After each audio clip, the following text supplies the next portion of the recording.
Madame, Monsieur, bonjour et bienvenue dans votre édition régionale de la mi-journée. Voici nos titres. Punir et réparer de Jeanne d'Arc à nos jours. C'est le thème des rencontres qui se déroulent pendant 2 jours au palais de justice de Rouen, où quand la justice se penche sur ses propres erreurs. La Normandie compte dans son histoire quelques cas célèbres. Pour en parler, nous allons recevoir Sylvie Imbert, secrétaire générale de l'Association française pour l'histoire de la justice. Bonjour à Madame Imbert et merci d'être avec nous. Rassurez d'abord tous les justiciables potentiels que nous sommes, la Normandie compte-t-elle plus d'erreurs judiciaires qu'ailleurs ? Ça m'étonnerait. Il n'y a pas tellement d'erreurs judiciaires finalement qui ont été connues. Mais c'est vrai que la Normandie a la particularité d'avoir eu la première grande vraie réhabilitation judiciaire avec Jeanne d'Arc. D'où l'intérêt pour nous de venir dans ce lieu, un lieu en plus magnifique. Nous sommes dans la cour d'assises de la cour d'appel, oui. Et donc où on peut repartir de l'histoire.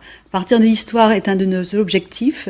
C'est le meilleur moyen pour pouvoir faire comprendre comment la justice a fonctionné dans notre société et comment par la suite, elle évolue et comment on peut la juger de nos jours. Parce que le regard est toujours très critique, quel qu'il soit, sur la justice. Et donc, réparer les erreurs judiciaires, ça faisait partie c'est une politique actuelle qui n'existait pas dans le passé. Parce que dans le passé, le roi était souverain et la justice était absolue. On ne pouvait pas revenir sur ce thème-là. On va, si vous le voulez bien, évoquer un cas que vous évoquerez vous-même cet après-midi, celui de Jules Durand, ce syndicaliste havré qui est mort au siècle dernier. Karima Saïdi nous rappelle son histoire. Jules Durand, un nom inconnu qui n'évoque pour certains qu'un boulevard en marge du port du Havre. Pourtant, Jules Durand est la victime de la plus grande erreur judiciaire du XXe siècle. Tout commence en septembre 1910, lorsqu'un ouvrier est tué par une bande en colère sur le quai au charbon.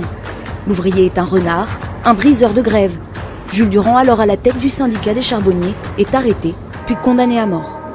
Une très grande campagne commence dès le lendemain de sa condamnation à mort.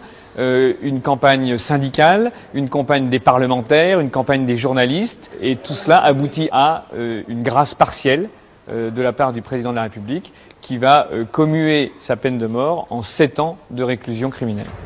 Bientôt, l'histoire du syndicaliste est considérée comme l'affaire Dreyfus ouvrière. La compagnie générale de la transatlantique est soupçonnée d'avoir tout manigancé. Défendu par René Coty, Durand sera libéré puis réhabilité en 1918. Mais il est trop tard. En captivité, il a perdu la raison. Il finit sa vie dans un hôpital psychiatrique. Un drame qui marquera à jamais sa famille. Madame Imbert, pour quelle raison le cas de Jules Durand n'est pas rentré dans l'histoire comme celui de Seznec, par exemple, ou de Dreyfus ? Parce qu'il touchait beaucoup moins la société. Il concernait essentiellement le milieu ouvrier. Oui. Et c'est vrai que son cas était lié à une politique particulièrement rigoureuse des lois scélérates.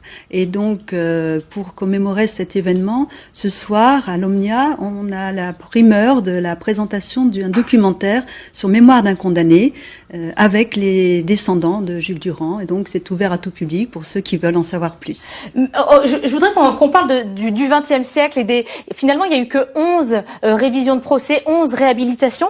Est-ce à dire que la justice fonctionne très bien dans notre pays ou qu'elle a du mal à admettre ses erreurs ? Alors, la première chose, c'est que comme on n'a plus la peine de mort, oui. Eh bien, il est beaucoup plus facile de réparer. Et donc, de nos jours, la justice, lorsqu'il y a une erreur judiciaire, c'est un drame social, et la société prend toujours fait et cause pour celui qu'elle estime être innocent. Oui. Le seul défaut, c'est que la justice raisonne par rapport à des dossiers, et que dans ces dossiers, il faut apporter la preuve, et que la preuve est très difficile à apporter, qu'il y a une erreur de la justice. Et c'est pour ça qu'il y a très peu d'affaires qui sont révisées actuellement.